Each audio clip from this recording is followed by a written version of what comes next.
Doutor, em primeiro lugar, muito bom dia. Muito obrigada pela sua participação aqui conosco. 15% é um número muito assustador, né? Muitos casais que não têm conhecimento acabam não realizando, então, o sonho de ter filho, né? Sim, primeiramente eu que queria agradecer o convite, essa oportunidade de poder falar dessa dificuldade, mas acho que pior do que esse percentual é exterminar um sonho. Então, filhos é sonho, é futuro, é a continuidade de uma família. Então, é muito difícil, é uma área em que o cunho emocional é muito grande. Será que a gente consegue explicar de uma forma bem simples para o telespectador de que forma que a medicina ajuda esses casais? É claro que isso depende de uma avaliação, isso depende de estudos, isso depende do motivo disso estar acontecendo. O problema masculino, o problema feminino. Então, diante disso, a gente escolhe formas de tratamento. Dos tratamentos, o principal é a fertilização in vitro e com taxas bastante, vamos dizer, promissoras.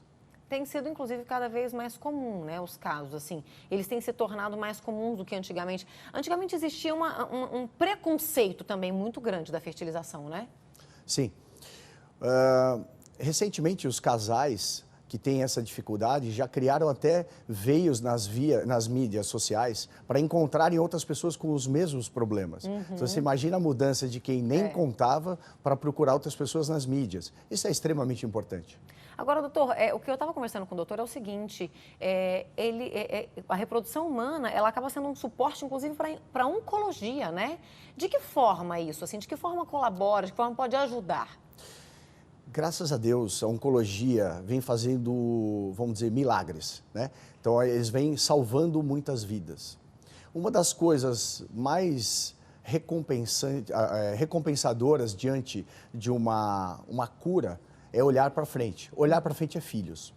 Os tratamentos de oncologia normalmente podem diminuir ou exterminar a fertilidade de uma pessoa. Isso que eu queria saber. Pode, então, óvulos e tanto no homem e na mulher. espermatozoide. E nós conseguimos guardar isso. Óvulos, espermatozoides, embriões, que é o nenenzinho, os órgãos em si, testículo, ovário, a gente consegue dar um suporte muito grande para eles. Agora, por exemplo, uma pessoa que está enfrentando um câncer, né? Qual que é a orientação?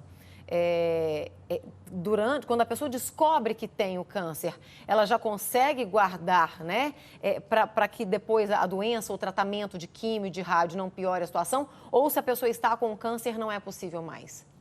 Consegue guardar e a gente consegue adaptar a forma do tratamento, a escolha do tratamento, conforme o tempo dela. Então, se o oncologista precisa fazer um tratamento mais rápido e me dá poucos dias, eu consigo me adaptar. Eu sempre tenho uma oferta para esse tipo de paciente. Que bacana isso. A gente tem pergunta de telespectador, doutor. Eu vou pedir para o senhor me acompanhar aqui para a gente ler pergunta que chegou. Natália, demorei 2 anos para engravidar e sem método contraceptivo. Descobri que tenho intolerância à frutose. Pode ter relação? E uma das causas pode ser?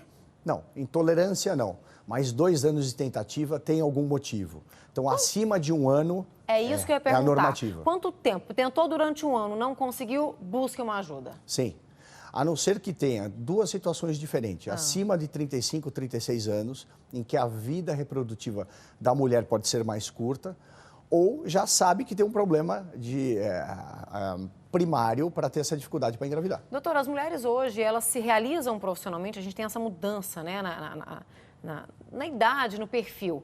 Antes as mulheres eram mães muito jovens e hoje elas se realizam primeiro profissionalmente e depois vão ser mães. Então, às vezes vão ser mães depois dos 35, às vezes com 40 anos. Qual que é a idade que o senhor diz assim, olha, você ainda não está planejando engravidar nesse ano ou no ano que vem ainda não encontrou um parceiro? Congele os óvulos, chegou em idade X, congele os óvulos. Existem 2 formas de orientar o casal. Forma número 1, acima de 35, 36 anos. Para a mulher. Para a mulher. Acima disso é recomendável. Forma número 2, é possível avaliar a reserva de ovário da mulher. Porque o relógio biológico reprodutivo, ele não é tão, vamos dizer, justo com a mulher. Entendi. Então é possível você guardar e engravidar quando você quiser. Entendi. No caso do homem, existe também essa orientação para a idade ou não? A orientação do homem é diferente. Existe uma perpetuação da fertilidade do homem. Então, É claro, se ele for submetido a uma cirurgia, medicações, tem que ter um efeito externo para ter esse declínio. Não havendo, não há problema. Entendi. Vamos com mais pergunta, que é um assunto que interessa Claro. tanta gente, né, doutor? Tem muita pergunta chegando. Magna, tenho 2 filhas. Fiz reversão de laqueadura há 10 anos, mas não consegui engravidar novamente. Existe algum tratamento? Existe. Quando você não tem a trompa, ou a reversão de laqueadura é a trompa, você ligou a trompa de novo. Você não tem disponível fertilização in vitro. Fertilização vai Sim. conseguir. Tá vendo, Magna? Vai lá, então. Ó. Pode ter certeza que você vai conseguir esse sonho. Já tem 2 filhas, já foi abençoada, né? Tem mais pergunta aqui, a gente vai chamar. Cleidina, até que idade é indicado fazer a fertilidade? A fertilização, né? A fertilização. Teoricamente, não há limite. Até porque as pessoas, existem diferenças entre as pessoas. Tem pessoas que têm uma fertilidade estendida, muito grande. Agora, esse é um benefício genético. Então, às vezes eu brinco que é como ter olho azul, né? Como o senhor falou, né? Ele falou da questão de 35 anos. É uma idade recomendada, mas não necessariamente, né? A mulher para congelar os óvulos, né? Agora, doutor, por falar nessa questão ali da... Deixa eu só ler mais essa que já está aqui também. Leca, o que causa infertilidade em homem? O homem, ele tem um tipo de infertilidade, que é um problema de produção seminal, e esse tipo de infertilidade, ele pode pegar qualidade ou quantidade em valores diferentes. Ou seja, você pode ter, no sêmen você tem quantidade, movimentação e formato. Qualquer um desses 3 parâmetros, quando eles são mudados, eles causam um declínio da fertilidade. E existem homens que zeram a produção. Você pode chegar ao fator de ejacular, que chama-se azospermia, e não tem espermatozoide. Então, o problema é o mesmo, mas em graus diferentes. E aí, a solução para isso? Fertilização. Mas aí tem um desdobramento grande. Entendi. Tem cirurgias testiculares, tem técnicas novas, técnicas fora, uma série de coisas acontecendo. Entendi. Doutor, muitas mulheres se preocupam, eu falei dessa questão da idade, porque após uma determinada idade há um risco, né? O senhor como mestre também em ginecologia, há um risco de, às vezes, a criança vir com alguma alteração genética e tudo. Vocês conseguem fazer, inclusive, esse rastreamento genético, né? Sim. Acho que, diante do rastreamento, precisa de uma explicação. Existe erros genéticos. O erro principal nosso é uma coisa que chama-se cariótipo, cromossomo. Esses nomes ficam parecendo tudo a mesma coisa. O cromossomo é uma caixinha de genes, como se fosse uma caixinha de chocolate. O chocolate é o gene e a caixinha é o cromossomo. Os erros principais estão nos cromossomos. Hoje a gente consegue detectar o embriãozinho, o nenenzinho, que tem o erro e o que não tem o erro.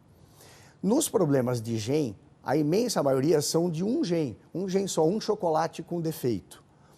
Normalmente esse histórico vem da família. Então uma coisa bastante boa, uma sensação muito boa em saber que aquela família que vem com aquela doença que vem se repetindo, não vai ter mais daí em diante.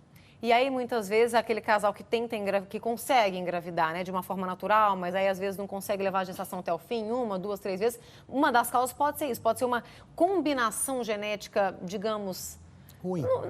Eu ia dizer problemático, mas eu acho que é um termo tão pesado, né, do casal. E aí, sim, a medicina ajuda nisso. Sim, sim. A gente consegue detectar naquela quantidade, naquele pool de embriões, os normais. Isso pode amplificar muito a taxa de gravidez.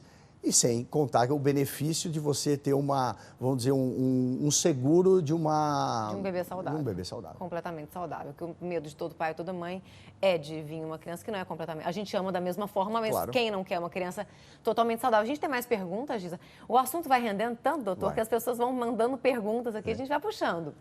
Deise, eu tirei o DIU há 5 meses. Será que demora para engravidar? Eu tenho um cisto no ovário direito. Pode. E esse cisto? Ai, ai, ai. Então, a gente teria que ter uma consulta, saber se ela está menstruando todos os meses e se esse cisto está evitando a menstruação. Se ela não está menstruando, ela não está ovulando.